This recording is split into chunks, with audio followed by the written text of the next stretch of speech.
Hello, aujourd'hui on se retrouve pour une FAQ, je vais répondre à toutes les questions que vous nous avez posées sur Instagram, enfin, parce que ça fait un moment qu'on dit qu'on va tourner cette vidéo et on l'a toujours pas fait. Alors j'ai mon téléphone avec moi pour retrouver toutes les questions, je les ai pas forcément triées par thématique ou quoi, donc ce sera peut-être un peu dans le désordre, mais au moins je me dis que c'est plus spontané, je les ai pas toutes regardées avant non plus, donc voilà, écoutez, c'est parti. Avant toute chose, c'est peut-être intéressant de faire une petite présentation parce que c'est vrai que vous êtes beaucoup à nous suivre sur Instagram, d'ailleurs de plus en plus nombreux, donc pour ça, merci beaucoup, ça nous fait trop plaisir. Et voilà, ici, on se connaît pas encore forcément. Donc moi, c'est Gwen, avec mon conjoint Wilfried et notre chienne Freya, qui est une husky. On a emménagé au Canada en juin 2025.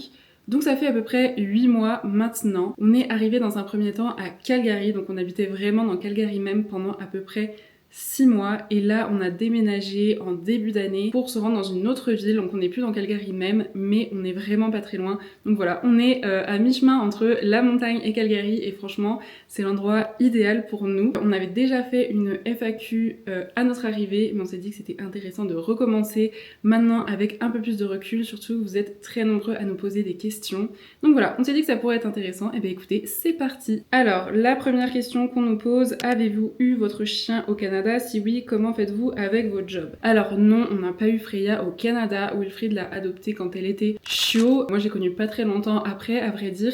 On l'a eu d'abord quand on était en France. C'est là où elle a passé la majeure partie de sa vie parce qu'elle a quand même 8 ans maintenant. Et ensuite, on a été vivre en Suède, donc on l'a emmenée avec nous à ce moment-là. On y a passé 1 an et demi. Et quand on a décidé de venir au Canada, eh bien, elle est venue avec nous. On a fait tous ces voyages avec elle, on ne l'a pas adoptée ici. Ensuite, comment faites-vous avec votre job? Eh bien, moi j'ai la chance de pouvoir travailler en télétravail quasiment toute la semaine. Wilfried jusqu'à peu faisait pareil, donc c'est vrai que Freya en fait, elle a jamais été tout seule.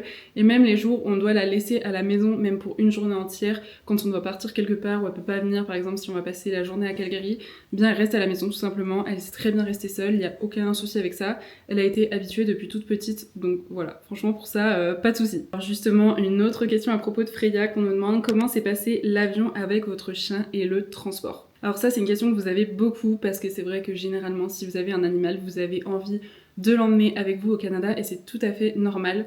Nous, il faut savoir qu'on a pris un vol Paris-Calgary en direct pour 2 raisons. Déjà parce qu'on trouvait que c'était mieux de faire un direct, ça évitait de faire une escale avec le chien, ça veut dire descendre le chien de l'avion pour le remettre dans l'avion alors qu'il aura certainement été traumatisé la première fois. Donc voilà, ça c'est la première raison. Deuxième raison, et ben en fait on n'avait pas trop le choix parce qu'on aurait aussi pu prendre un vol qui s'arrêtait à Montréal puis qui repartait à Calgary. Sauf que le souci, c'est que sur ces vols intérieurs, c'est des plus petits avions et ils ont tout simplement pas la capacité d'accueillir des chiens en soute. Sachant que nous, avec une husky, voilà, on n'avait vraiment pas le choix de la mettre en soute. Si vous avez un plus petit chien, il peut venir avec vous en cabine. Et comment ça s'est passé? Eh bien, j'ai envie de dire plutôt bien, même si je pense que ça reste toujours un stress énorme pour le chien. Nous, Freya, elle avait absolument jamais pris l'avion. Même quand on était parti en Suède à l'époque, on avait pris la voiture. Donc voilà, c'était vraiment sa première fois. Ce qu'on a fait, c'est déjà qu'on l'a habituée à sa caisse de transport. Le mieux, c'est que tout soit pas nouveau le jour J, le stress de la cage, le stress de l'avion, etc. Donc déjà, des semaines avant, quand on avait acheté la cage, on l'habituait à dormir dedans la nuit. Donc ça, c'était vraiment pas un problème pour elle. Ensuite, une fois arrivée à l'aéroport, on nous a conseillé de la laisser le plus tard possible, donc aux personnes qui après vont s'en occuper, simplement pour qu'elle passe un maximum de temps avec nous. Honnêtement, je sais pas si ça a trop fait la différence, puisqu'elle devait rester dans sa cage, elle était pas vraiment avec nous lâchée dehors. Mais bon, en tout cas, on a fait comme ça. Les personnes s'en sont occupées, ça avait l'air d'être des personnes assez gentilles, assez attentives à ses besoins, etc. Et ensuite, on a pu la récupérer que à l'arrivée au Canada. Faut quand même dire que ça fait énormément de temps en cage pour le chien, parce que il n'y a pas juste le temps du vol en fait. Vous devez être là plusieurs heures à l'avance à l'aéroport, la laisser plusieurs heures à l'avance, et ensuite vous la récupérez pas forcément directement le temps que vous passez la douane, etc. Donc je pense qu'elle a dû passer peut-être entre 15 et 20 heures dans sa cage, donc c'est énorme. Donc forcément, quand on l'a récupérée, elle était complètement j'allais dire traumatisée, bon c'est normal, c'est du stress. En tout cas, elle était en bon état physiquement, mais c'est juste que voilà, on voyait qu'elle était complètement paniquée et on a dû attendre quand même pour que elle aussi, elle passe une espèce de douane où ils devaient la checker, j'imagine, je sais plus ce qu'ils ont fait exactement. Mais l'avantage, c'est qu'à Calgary, il y avait quand même pas beaucoup de monde, c'est pas l'aéroport de Montréal, et qu'en plus, quand vous avez un animal, ils vous font passer dans un autre endroit, donc vous n'attendez pas à l'immigration avec tout le monde. Comme ça va plus vite. Et une fois qu'on avait passé toutes ces douanes-là, on a pu enfin la sortir. Donc ça, c'était quand même chouette. Et franchement, autant elle était paniquée pendant 1 ou 2 jours et après tout est vite rentré dans l'ordre. Donc je dirais globalement ça s'est plutôt bien passé parce qu'il n'y a pas eu de catastrophe. Voilà, c'est juste que je pense que dans tous les cas ça reste un stress énorme pour le chien, mais il faut se dire qu'on ne fait pas ça tous les jours et qu'au final c'est pour qu'il vienne avec vous.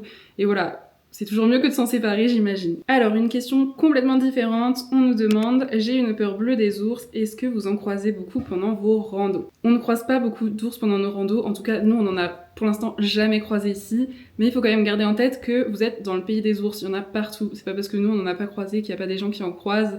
On est dans des groupes de Banff, Canmore, des Rocheuses, etc. Et en été, il y a des annonces tous les jours avec des ours qui ont été vus sur des trails très populaires. Mais il faut savoir que ici, tout est fait pour que vous puissiez cohabiter entre guillemets avec eux. Déjà, on vous conseille le beer spray en dehors de l'hiver, c'est obligatoire quasiment partout. Et il y a pas mal de randonnées qui sont fermées au printemps, en été et en automne quand ils savent que y a beaucoup d'ours sur ce trail là tout simplement, c'est fermé. Donc voilà, les choses sont quand même faites de manière à ce que tout le monde soit en sécurité. Après, nous je vous avoue qu'on n'en a pas vu, mais on aimerait vraiment beaucoup en voir. Pour le coup, l'ours, bon même s'il y a des accidents qui arrivent, le truc c'est vraiment de pas aller l'embêter, d'avoir les bons réflexes au cas où vous en croisez un. Nous on en avait déjà croisé plusieurs fois quand on était aux États-Unis et il nous est absolument rien arrivé du tout, simplement parce que on est resté à distance, on n'a pas été les embêter, on les a observés à plusieurs centaines de mètres et voilà, tout s'est très bien passé. Donc je comprends que ça puisse faire peur parce que c'est quand même un animal extrêmement impressionnant qu'on n'a pas l'habitude de croiser tous les jours, mais il faut dire qu'ici les gens qui habitent ici, c'est vraiment leur quotidien de croiser des ours, de vivre avec eux dans la nature tout simplement. Moi j'ai des collègues qui en croisent dans leur jardin, enfin vraiment il y en a partout et le nombre d'accidents est quand même très limité, surtout encore une fois quand vous avez les bons réflexes. Donc voilà, n'hésitez pas quand vous allez faire des randonnées à passer par les visitor centers. Ils pourront vous donner toutes les indications nécessaires sur comment réagir si vous voyez un ours, quelles sont les randonnées où il est possible d'en voir plus, celles où il y en a le moins. Donc voilà, déjà si vous avez peur des ours, au moins vous pouvez peut-être éviter les spots où ils sont le plus. Et voilà, toujours être informé. Je pense que c'est aussi ça qui évite d'en avoir peur, c'est de savoir comment réagir tout simplement. Alors ensuite on nous demande, est-ce que vous avez visité toutes les provinces, sinon lesquelles? Alors absolument pas. Ça c'est vrai qu'on nous pose aussi beaucoup la question, on aimerait énormément visiter d'autres provinces, mais pour l'instant on ne connaît que l'Alberta, et encore on connaît absolument pas toute l'Alberta parce que l'Alberta c'est immense. Voilà, on n'avait absolument jamais mis les pieds au Canada avant de déménager ici, donc on connaît que l'Alberta, rien d'autre.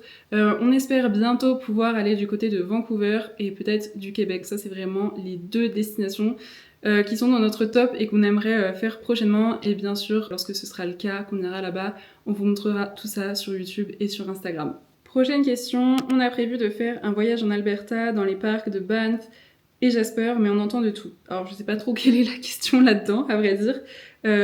Si c'est pour être rassuré sur le fait que ça vaut le coup, évidemment ça vaut le coup. Franchement ici les parcs sont absolument magnifiques si vous aimez la montagne, si vous aimez les grands espaces, si vous aimez randonner, si vous aimez les animaux, si vous aimez les lacs.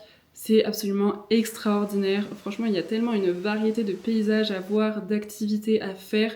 En toute saison, en plus, c'est différent. Nous, on peut vraiment que vous conseiller de venir ici. Je pense que ça reste dans les plus belles choses qu'on a vues. Franchement, il n'y a vraiment pas d'hésitation à avoir. Si vous avez l'occasion de pouvoir venir voyager ici, il faut le faire absolument. Alors, prochaine question. Bonjour, nous venons en Alberta en juin. Pouvons-nous prendre les passes des parcs sur place? Bien sûr, vous pouvez prendre les passes sur place. Si j'avais un conseil à vous donner, en revanche, je vous dirais de prendre les passes avant. Vous pouvez normalement les acheter en ligne et ensuite les imprimer, tout simplement parce que à ces péages-là, et surtout en période estivale comme ça en juin, il y a énormément de monde et du coup vous risquez de faire la queue pendant très longtemps. Au moins, quand vous l'avez imprimé, vous pouvez passer dans un espèce de coupe-fil et vous allez directement dans le parc.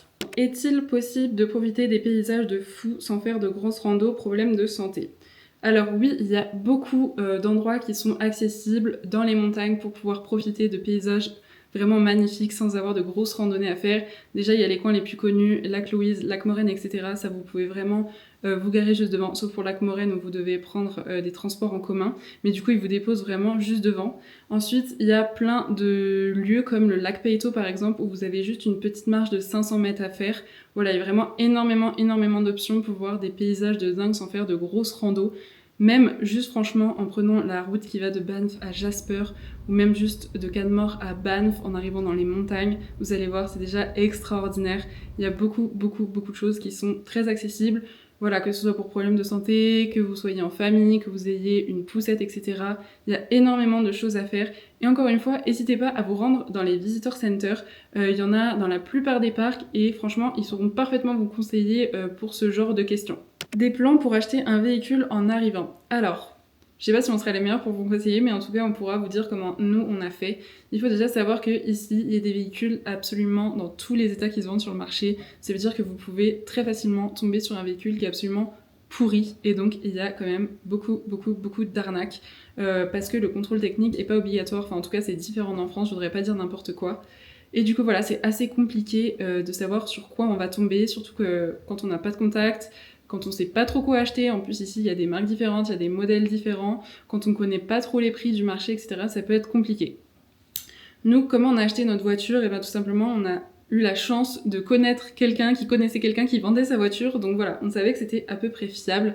Mais sinon, vous pouvez également passer par des garages. Il y a plein de garages ici qui vont vendre des voitures neuves et des voitures d'occasion. Parfois, c'est des arnaques aussi. Donc le mieux, c'est vraiment de regarder les avis sur ces garages en amont, d'aller sur place, de voir si ça vous paraît cohérent en comparant tout simplement les prix de cette même voiture ailleurs, sur des marketplaces, etc. Voilà, je pense que c'est à peu près tout ce qu'on peut conseiller. Il y en a qui tombent sur des arnaques, il y en a qui tombent sur des véhicules fiables. Voilà, c'est assez dur de pas tomber dans des pièges, on va pas se mentir, je pense que c'est beaucoup plus dur ici d'avoir un véhicule fiable qu'en France.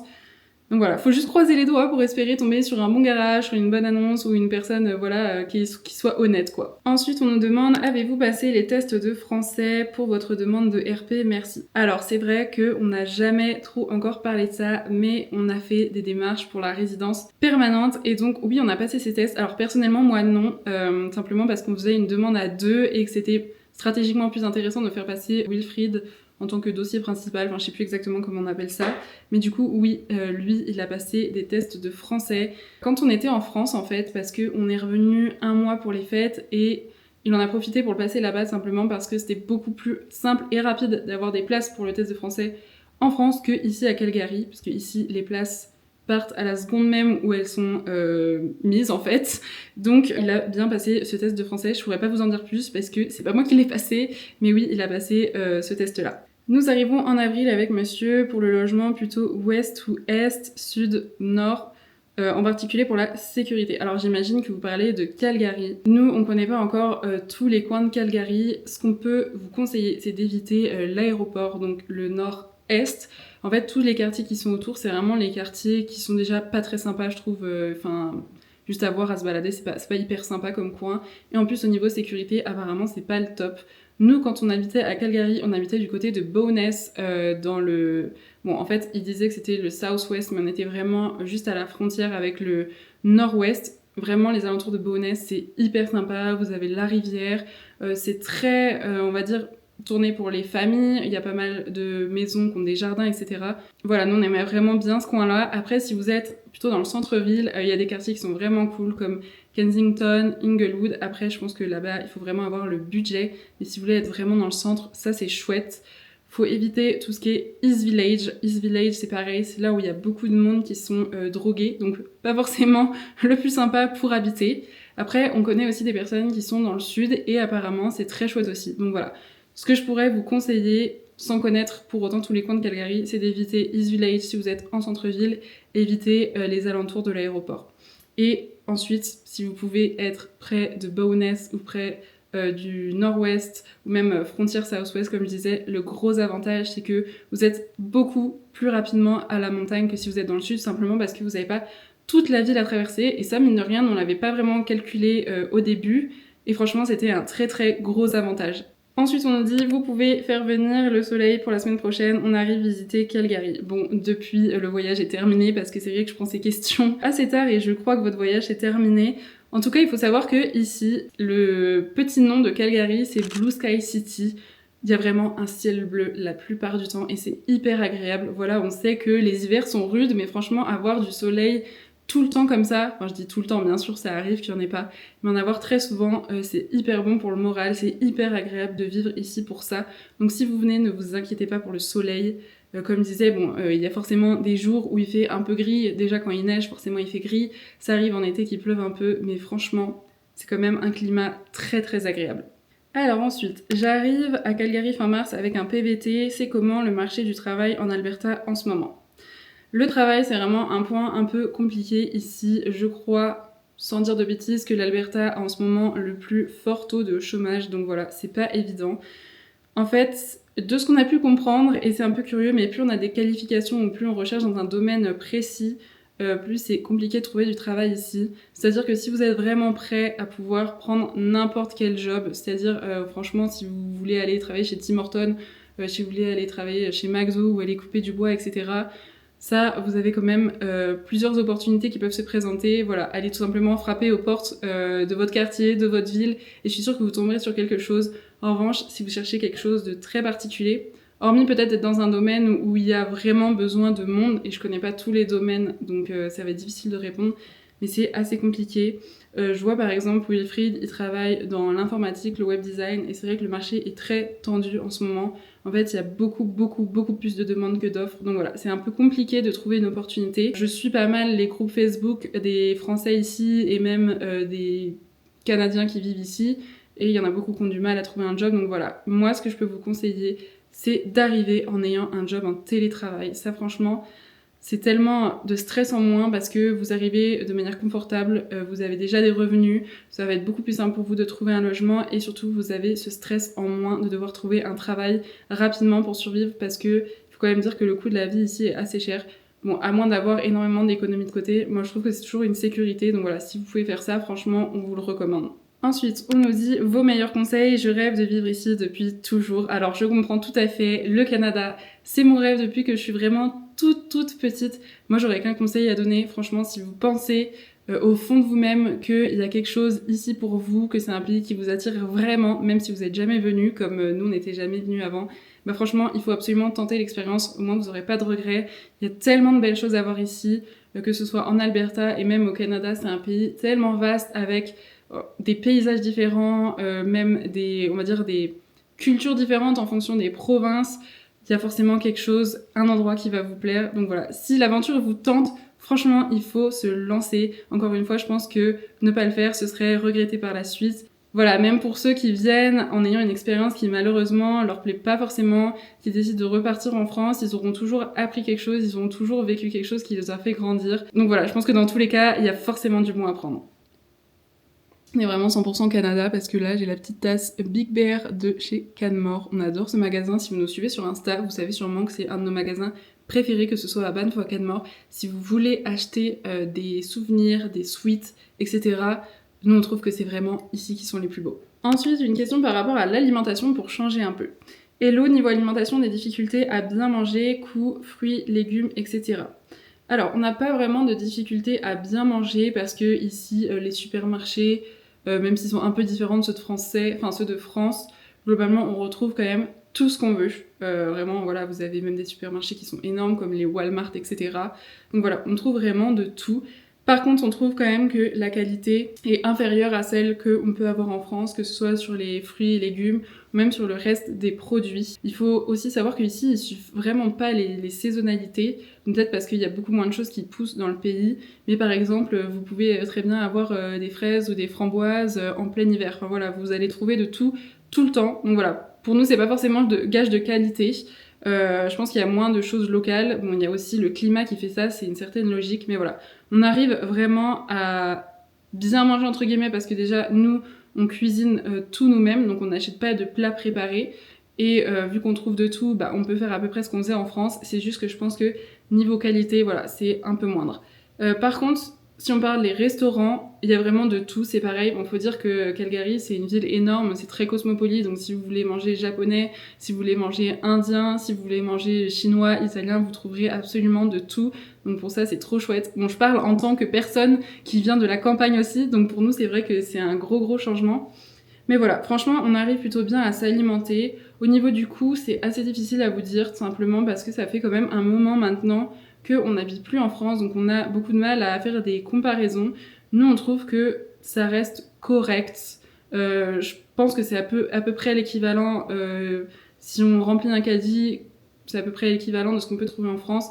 en fait ça va s'équilibrer. Il y a des produits qui bien sûr sont beaucoup plus chers ici, par exemple les fromages, etc., qui sont issus de l'importation. Encore une fois, c'est très logique. Si vous vous alimentez comme les locaux, bah, ça va être un peu moins cher. Mais voilà, je pense que dans un caddie, on se retrouve à peu près à l'équilibre. Ensuite, est-ce que vous avez entamé des démarches pour une RP? Si oui, quel programme? Alors comme je disais, effectivement, on a entamé des démarches pour une RP.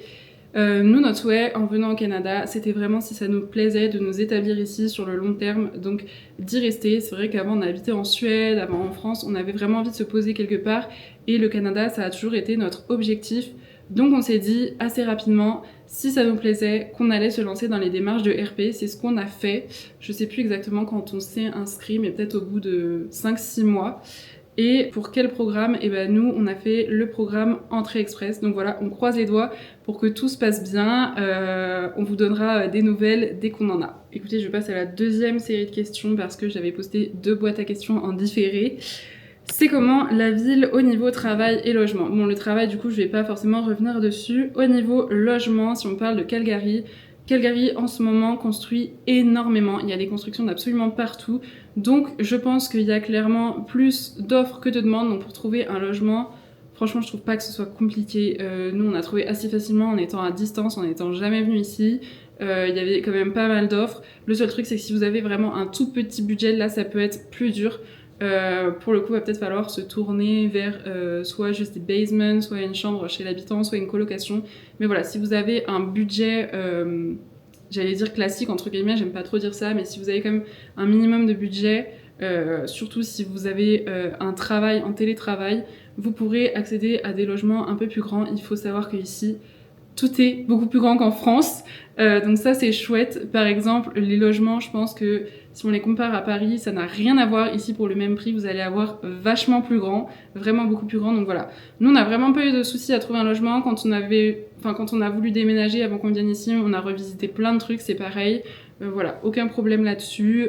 Bon, après, si vous avez beaucoup de critères, si vous cherchez à habiter dans un emplacement précis, c'est peut-être un peu plus compliqué, mais voilà, je pense que ça se fait quand même très bien. D'ailleurs, au niveau des logements, si je peux vous donner un conseil, regardez sur Renfaster. Nous, à chaque fois, on est passé par là. Il y a vraiment plein d'annonces. Je trouve que c'est le plus simple. Il y a aussi des annonces sur Marketplace.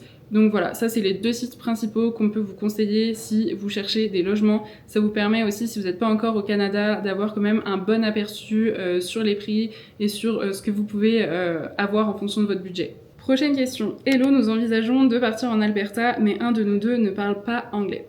Alors j'avais fait une vidéo sur Instagram récemment pour parler de ça, parce que c'est vrai que c'est pareil, c'est une question qui revient beaucoup. Il faut savoir que l'Alberta, c'est quand même une province anglophone, donc si vous parlez vraiment pas du tout anglais, ça peut être assez compliqué. Déjà, d'un point de vue contact, pour vous faire des relations, c'est vrai que quand on peut parler à personne, si même vous allez acheter un café et que vous savez pas forcément commander, etc., je trouve que ça coupe quand même pas mal du monde. Pour avoir eu l'expérience en Suède sans parler suédois, je trouve que ça nous a quand même pas mal isolés. Donc c'est quand même toujours mieux d'avoir les bases. Je pense pas qu'il faut être bilingue pour venir ici. Il y en a beaucoup d'ailleurs qui viennent justement pour essayer d'améliorer leur anglais. Le mieux c'est d'avoir au moins les bases. Ensuite le reste viendra très vite si vous êtes immergé, si vous cherchez à aller parler à du monde, si vous avez trouvé un job ici. Mais voilà, pour moi les bases c'est quand même le minimum à avoir. L'anglais ça s'apprend quand même assez bien. En plus si vous êtes deux et que un de vous deux parle anglais, voilà, ça peut peut-être être l'occasion de s'entraîner avant de venir. Voilà, encore une fois, pas besoin d'être bilingue, avoir au moins le minimum, je trouve que c'est important. Il y a quand même des employeurs qui embauchent en français, mais souvent la condition c'est de parler et anglais et français, pas juste français. Donc voilà, moi ce que je vous conseille c'est voilà, d'avoir les bases et ensuite la suite viendra. Venir sans parler anglais du tout, je trouve que c'est un peu complexe. Ensuite, on nous demande comment ça se passe pour les médicaments, faut-il une assurance privée? Alors ça c'est pareil, je voudrais pas trop dire de bêtises là-dessus parce que on a la chance déjà de pas beaucoup tomber malade, de pas avoir de médicaments, etc. Donc on n'a jamais trop encore testé le système de santé, on va dire. Je sais qu'il y a des mutuelles qui peuvent être prises, j'imagine que ça fonctionne comme ça la plupart du temps. Voilà, désolée de pas pouvoir vous apporter plus d'informations sur le sujet, faut vraiment qu'on s'enseigne, mais surtout je voudrais vraiment pas dire de bêtises là-dessus parce que c'est quand même un sujet très important. Essayez peut-être de vous renseigner par vous-même sur les sites du Canada, etc. Ensuite, on nous demande si les voisins sont très accueillants et s'il est facile de créer des liens. Alors, je trouve qu'en Alberta, les gens sont vraiment très très accueillants de manière générale.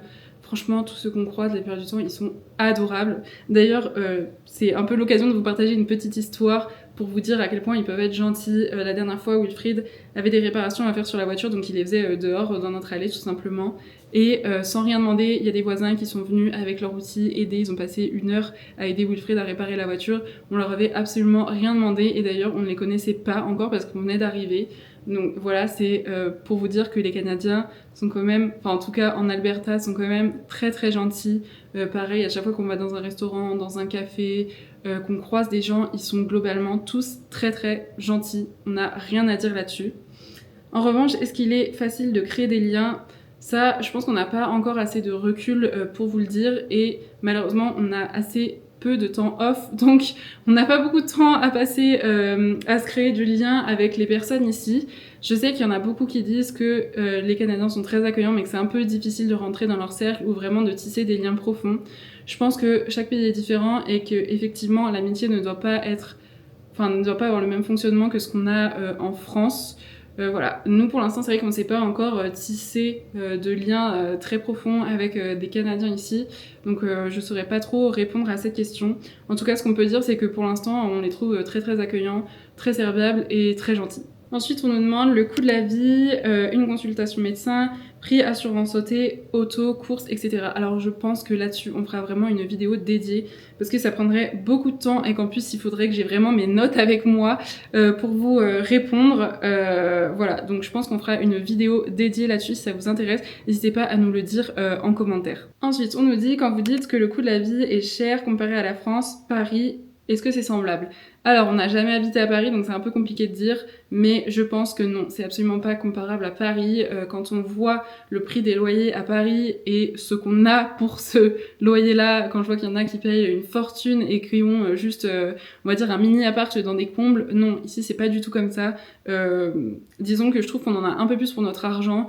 Par exemple, on peut payer cher. Nous, avant, je trouvais que le logement était pas donné, mais pour autant, il était vraiment extrêmement spacieux, il était neuf, on avait une belle vue, on était bien placé. Donc non, pas du tout. Je trouve qu'ici, on a une qualité de vie qui est quand même énorme. On travaille beaucoup, certes, mais on a aussi une bonne qualité de vie. Donc voilà, je trouve vraiment pas que ce soit comparable à Paris, en tout cas.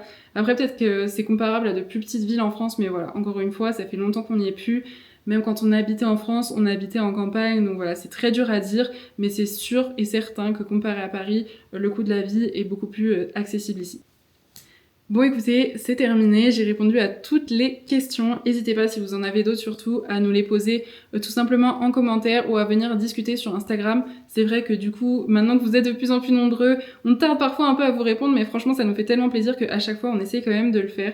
Donc voilà, surtout si vous avez des questions, n'hésitez pas, on est toujours ravis de pouvoir échanger. Et n'hésitez pas aussi à vous abonner à cette chaîne YouTube. On a prévu pas mal de vidéos sympas à venir. On va essayer vraiment d'être assez régulier. Là, je pense qu'on a pris un rythme d'une vidéo toutes les 2 semaines qui est pas mal pour nous. Donc voilà, on a prévu de vous montrer encore plein de coins sympas de l'Alberta. Donc voilà, n'hésitez pas à nous suivre, à mettre la petite cloche de notification, comme ça, dès qu'on sort une vidéo, vous êtes tenus au courant. En tout cas, nous, ça nous fait vraiment trop plaisir que vous soyez de plus en plus nombreux à nous rejoindre. On adore partager notre quotidien ici, c'est vraiment un plaisir, ça nous passionne vraiment. Donc voilà, encore une fois, merci beaucoup et on se dit à bientôt.